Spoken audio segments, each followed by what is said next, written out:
এবার বাংলাদেশের আসন্ন জাতীয় নির্বাচন ঠেকানোর হুমকি দিয়েছেন ভারতে পালিয়ে থাকা আওয়ামী লীগের সাধারণ সম্পাদক ও সাবেক সেতুমন্ত্রী ফ্যাসিস্ট ওবায়দুল কাদের।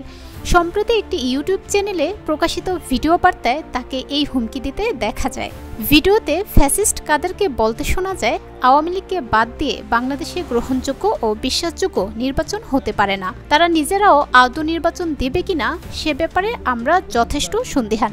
তিনি আরো বলেন, নির্বাচনের নামে আজকে তাদের যে শুভ অ্যালায়েন্স, এই অ্যালায়েন্সকে নিয়ে তারা আজ সংস্কারের নামে গোটা জাতিকে বিভ্রান্ত করছে।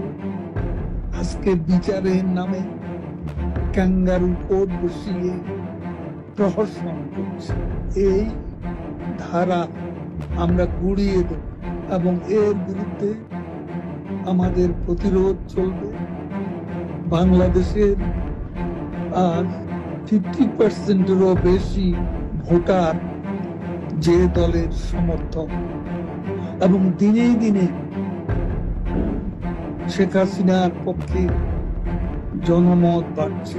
গত 5 আগস্ট ফ্যাসিস্ট আওয়ামী লীগ সরকারের পতনের পর থেকে ফ্যাসিস্ট ওবায়দুল কাদেরকে প্রকাশ্যে আর দেখা যায়নি, কিন্তু গতকাল মধ্যরাতে প্রকাশ্যে এসে তিনি নির্বাচন নিয়ে কঠোর হুঁশিয়ার দিয়ে বর্তমান সরকারকে নিয়ে সমালোচনা করেছেন। তবে ইনকিলাবের পক্ষ থেকে ভিডিওর কোনো সত্যতা পাওয়া যায়নি।